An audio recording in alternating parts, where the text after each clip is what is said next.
So from one remarkable woman to another, I'd like to introduce my guest speaker, Shrabani Basu. She'll be telling us about the fascinating life story actually of the incredible World War II war heroine, the spy princess Noor Inayat Khan. Shrabani is a journalist and she's a Sunday Times best-selling author. Her books also include the critically acclaimed For King and Another Country, Indian Soldiers on the Western Front, 1914 to 18, Victoria and Abdul, the true story of the Queen's closest confidant, spy princess, the life of Noor Inayat Khan, and Curry, the story of Britain's favourite dish. Her book, Victoria and Abdul, was made into an Oscar-nominated film by Stephen Frears, which starred Judi Dench as Queen Victoria. Now, Shrabani is a regular commentator on British and Indian history on radio and television and has appeared in several documentaries on both BBC, ITV, Channel 4 as well. She is the founder and the chair of the Noor Inayat Khan Memorial Trust, which campaigned for a memorial for this World War II heroine in London. This was unveiled by Princess Anne on the 8th of November 2012. She was also behind the campaign for a blue plaque for Noor Inayat Khan, which was only just recently unveiled in August 2020. Welcome, Shrabani. I'll let you start sharing your slides. Thank you, Saqib. It's a real privilege to be here today. And what a beautiful message that was from Isabel. I was really moved. I love the note, Our Boys. So thank you for inviting me. I will be talking today about, as Saqib said, a very, very special person, my heroine, of course, Noor Inayat Khan. So let me just share my screen and show you some images as we get along.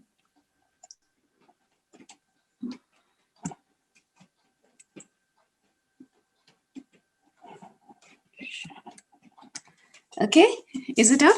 Yeah. Right. Okay, so this is Noor Inayat Khan. Now, who was she? Let's wind back the clock to the Second World War. It's the 13th of September, 1944, and a beautiful Indian princess was lying on the floor of a concentration camp in Dachau. She had been brutally tortured and killed.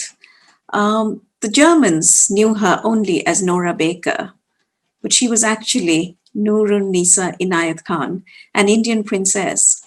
And she was also the first woman radio operator to be infiltrated into occupied France. But on that day, they didn't even know her real name. They just knew her by a false name and knew her as a British spy. So who was Noor Inayat Khan? Let's let's go into her background a little bit. Her father was Hazrat Inayat Khan. Let's see. Sorry, how do I move this? Yeah, so her father is Hazrat Inayat Khan. He was a Sufi. He came from Baroda, and he was told by his Sufi teacher to take Sufism to the West. So that is how the family comes to the West. They go to America. And, being a good Indian, he takes his brothers with him. So here they are. They are musicians, and they set up this group called the Royal Musicians of Hindustan. So you can see them here in these colorful turbans and golden, costumes. And they look very happy in this image. They were very popular. They toured all over the US. And it was in California that Hazrat Inayat Khan, during a lecture tour, met this beautiful American woman, Ora Ray Baker, and immediately they both fell in love. And they came to London to get married. You can imagine Ora's family was, objected to this match. Who was this Indian man? A wandering mendicant with a long beard and golden robes. This traditional English, this American family couldn't accept him. So she left everything. She went away with Hazrat. They got married in London. And soon she was given the name of Amina Begum. And she took to wearing saris as well. And also, of course, she became a Sufi too. And it was at a concert. He was then invited from London to go to Moscow for a concert. And it was in Moscow in 1914 that Noor was born. So here you can see Noor, baby Noor. Her father called her Babuli. That was the name he affectionately gave to her. So, but this is 1914. As you know, it's, the First World War is going to break out. So much is going to happen. Moscow at this time has a lot of political unrest, and the family were advised to leave, and they go back to London. So once again, the family travel back, they go to London, and they live in a house in Gordon Square. So where, they have their concerts, music, meditation. Hazrat Inayat Khan plays sings for the Indian soldiers who came. Earlier we saw clips of the Indian soldiers. So many of them came to London as well. And in Brighton, he went around and he, performed for them. He sang for Gandhi and apparently brought tears to his eyes. And in the meantime, now 3 other siblings were born. So 3 other children were born, and these are now Noor's siblings. So this is Vilayat, second. This is Hidayat, the third. And this is little Claire. And Noor, of course, with the ribbon here, is she sort of mothers all of them. She is the eldest. So they live in London till Noor is 6. And then the family moved to France. So a Sufi, they had a lot of Sufi followers. A Sufi gives them this large house on the outskirts of Paris. It's called Fazl Manzil. And this is where Noor actually grows up. So she is, as you can see, it was on a hill. The children would sit on the steps over here, look out over the lights of Paris. It was a house that was full of music, meditation. The Sufi summer camps would be held here. And Noor and her siblings would, dress up in Indian clothes. As you can see there, she's in her sari. They loved wearing, all children love dressing up, as we know. So here they are wearing all these turbans. And, well, it's a very idyllic life. But in 1927, Hazrat Inayat Khan actually goes away. He's been missing India, and he says he wants to go to India and see India for the last time. And unfortunately, he dies there. So Noor is only 13 at this time. Her mother goes into isolation. She is depressed. She doesn't come out of her bedroom. And Noor has to take on this job of cheering her up. And also, just being mother once again to all the children. So this is a poem. She tries to cheer her up by writing these poems to our dear Amma. She calls her mother Amma. How sweet and pure the flowers are to greet the month of May. May is Orare's birthday. So she writes these poems, letters for her. She tries to cheer her up. And soon she does manage to bring her mother out of this depression. And you can see Orare here. She's wearing Western clothes.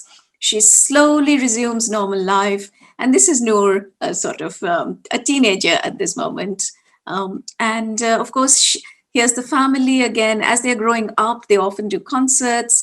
They wear their Indian clothes. Noor plays the harp. You can see her standing with it. This is Vilayat. He plays the cello. Hidayat plays the violin. And Claire used to play the piano. And they would do these concerts in Fazl Manzil. As Noor, as she goes to university, she goes to Sorbonne, studies child psychology, and she learns to play the harp. She goes to the École Normale to study music. So it's a very genteel upbringing, as you can see. There's music. She's going to university. But of course, and also, she is finding her feet as a writer of children's stories. So this is what she loves to do. And when she goes to music school, she also falls in love. She falls in love with a Jewish musician. And the family does not approve of, not because of his religion, but because they feel he's a bit dominating and he's sort of exhausting Noor. So she's torn between her family and her, the person she's in love with. But she's quite stubborn. And early on, we see this stubbornness in Noor, and she stays engaged to him informally for 6 years. So this is Noor again. She wanted to learn the veena. So this is in Fazl Manzil in what was the Oriental room. And you can see her in her sari playing the veena, which her father had taught her. This is Noor as a young adult. When she is going through this very emotional up and down in her life. She goes to The Hague on holiday. And this is when she starts seriously writing her children's stories. And here, her first book is published. It's called The 20 Jataka Tales. And it's stories from the Buddha's life. And she chooses 20 of them and sort of reinterprets them. They are stories like the Aesop's fables, stories of morality, stories of loyalty, chivalry with animals. Excuse me. And this is published in UK. And now she wants to bring out a magazine for children. But the year is 1939, and war clouds are gathering around Europe. And in 1940, with the German army outside Paris about to occupy, Noor and her brother take a decision. They sit in the Oriental room. This is Vilayat and this is Noor. They were the closest. This is all of them as young adults. They sit in that Oriental room looking out over the lights of Paris, and both of them decide that they can't stand by and watch. Though they are Sufis, though they believe in nonviolence, they feel that they have to enter this fight. And they decide to go to UK, to go to England, volunteer for the war effort. So this family now is on the move again. All of them go, except Hidayat, who stays back. He was married at this stage. And he goes to the south of France. The other three siblings and their mother, they all go catch the last ferry out and join all the refugees leaving Paris, and they go to London. Now, this is London. When they reach London in the Blitz is a sight they've never ever seen before. And Vilayat joins the RAF. He signs up for the RAF. And Noor, following her brother, signs up for the women's wing of the RAF, which is called the Women's Auxiliary Air Force. So here she is in her uniform. This is the WAF uniform for the Air Force women. And suddenly, from becoming the Pirzadi Noor Inayat Khan, daughter of Pir Hazrat Inayat Khan, she is suddenly just a number, just aircraftswoman number something. And she actually really loves it. She feels liberated. It's a very male-dominant family, as you saw. There's the uncles, there's her brothers, and suddenly she's free. She is now going to be trained as a radio operator, and she's very good at it. So her reports are all very good.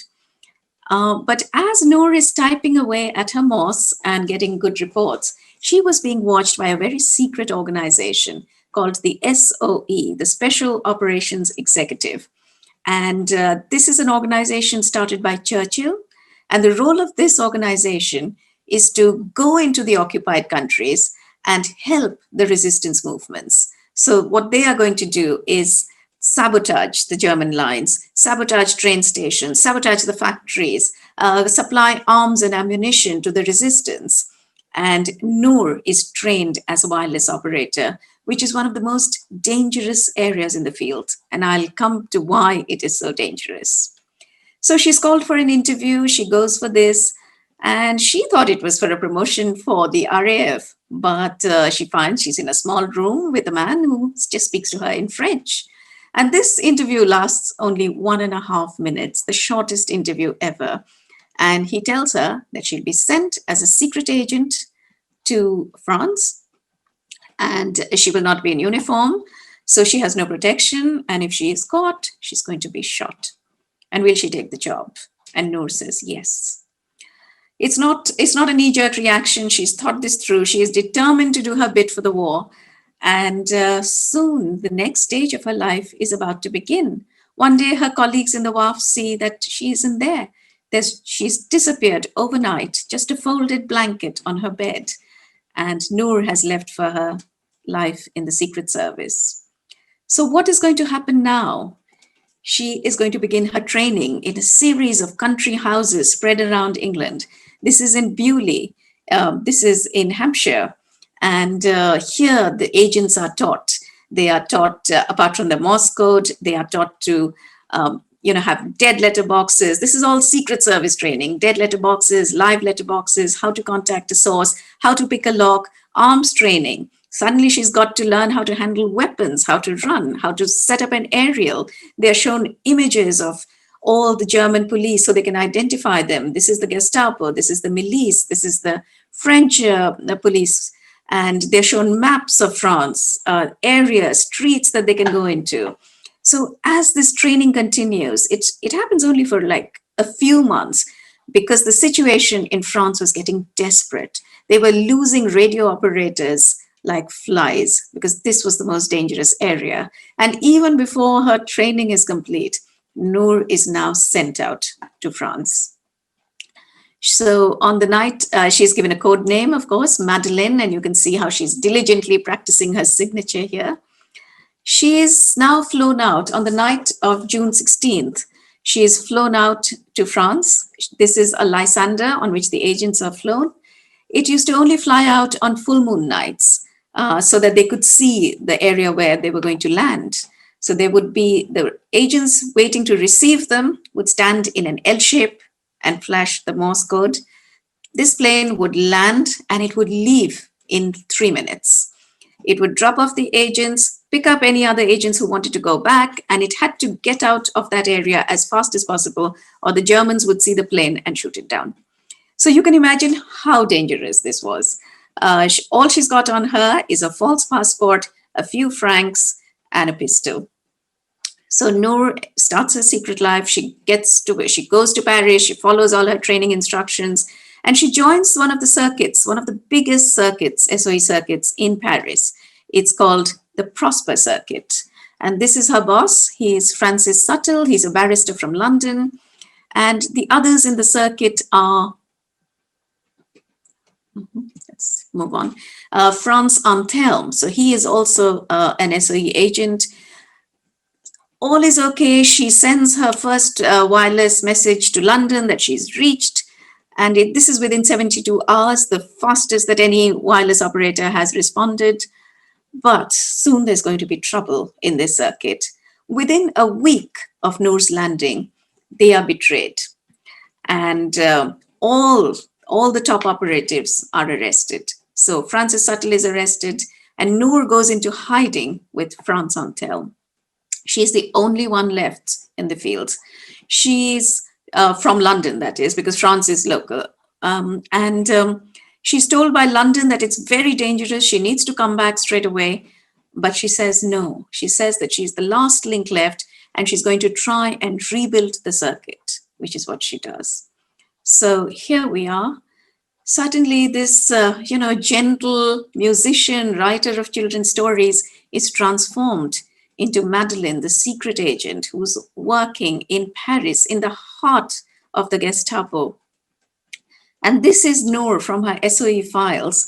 You can see how she's changed. This image of hers shows there's this steely determination. She's got a sort of fire in her eyes. I find this photograph absolutely, it's unbelievable how much she had changed.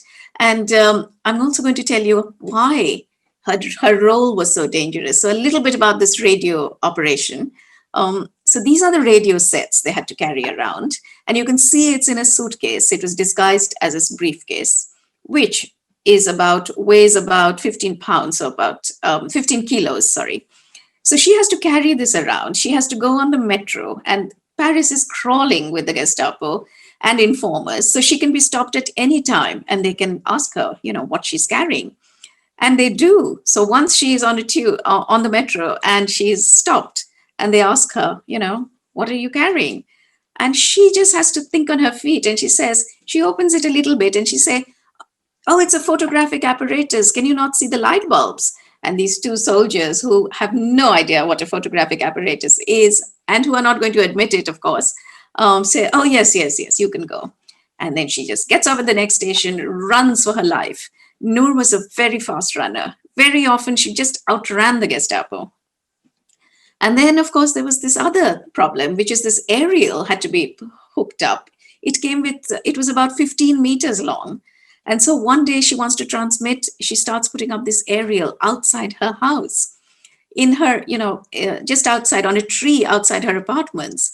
And as she's doing this, there's somebody behind her, walks up behind her, and he says, excuse me, mademoiselle.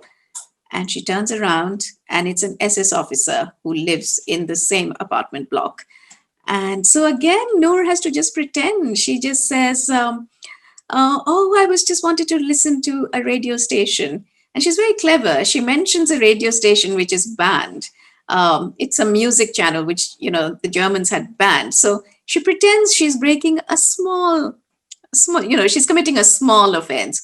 But she is so charming and so beautiful that this German soldier just melts. And he says, I'll help you, mademoiselle. And he helps put this aerial up on the tree, not knowing that within half an hour, she was transmitting to London. So this is how Noor was surviving. She's playing a cat and mouse game with the Gestapo. She changed the color of her hair. She changed her clothes.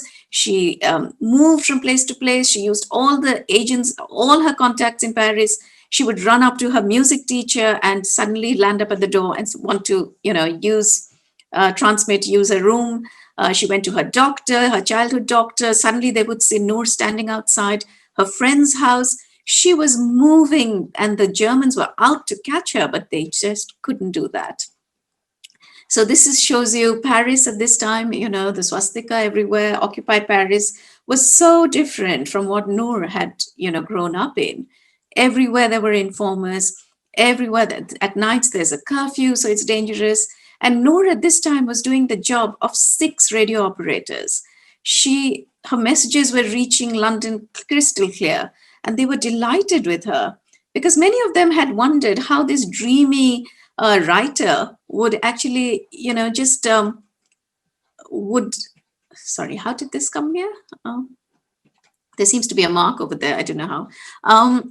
So this is an image of Hitler standing near the Eiffel Tower. He instructed that it should not be bombed because he liked it very much. But the news, she's been there 3 months, the news is tightening around Noor. And as we know, there were informers everywhere. And she would have actually come back to London. She was supposed to fly out, but she was betrayed. She was betrayed by the sister of an agent. And it was a classic, love triangle because Renée, the sister, loved Antelme. Antelme loved Noor. Everybody loved Noor. And Renée was just jealous of Noor. So she betrays her name, gives her address for 100,000 francs. And the Germans later said they would have paid 10 times that amount for her because they were doing everything to catch her. She was such an important agent. Well, they have her address, and so they enter her room. Once Noor comes in from outside, there's a man waiting there for her, and she is arrested. She fights back. She's not going to go down quickly. She bites him, and he can't arrest her alone. She's just this delicate, frail woman, but he has to get in reinforcements, and they all then bundle her, and they take her to the jail, which is the Paris Gestapo headquarters on Avenue Foch. And the prisoners were all kept in these attic rooms on top. And as soon as they enter, they bring her in. Noor makes an escape attempt. She is going to do everything her training has taught her. But she's caught, she's pulled back in, and then she makes a second escape attempt. And if this one had succeeded, it would have gone down in history as one of the most daring escape attempts because they climb up on the roof with 2 other agents, and they would have climbed on the other side and run away. But the RAF starts bombing at this time. So it was really bad luck. They check the rooms, they find 3 agents missing, find them on the roof, they catch them, they bring them down. And Kiefer, who's the head, the commandant of the Gestapo headquarters, he is going to shoot her. He points the gun at her, but he can't bring himself to shoot. So instead, he picks up the telephone, he calls Berlin, and he says, take her away. She is too hot to handle. Noor is now moved to a prison in Germany, Pforzheim prison, in the Black Forest area. And she has the label Nacht und Nebel, which means return not required. She's also classified as highly dangerous. She's taken to Pforzheim, where she is kept in chains. She is shackled, her hands are shackled, her feet are shackled, and there's an iron chain that passes from her feet to her hands. So she can't walk clean, she has to hop, she can't feed herself, she's kept in isolation, and every day she is brutally tortured, and the interrogation continues, but she refuses to give any names. She refuses to give any details. And fellow prisoners could hear her sobbing and screaming, but she just doesn't give up. So they get nothing out of her. And this goes on for 10 months. There are many more details in my book about how she keeps everyone's spirits up, but she's now 10 months go by, and she is now taken. One night, they knock on her door, and she's taken away from there. She's taken to another prison where 2 other SOE agents join her. And the 4 of them now, 3 others join her. 4 of them are taken on a train from Munich. And they are told they're being taken to a farm. But of course, they're not going to any farm. They are being taken to Dachau concentration camp.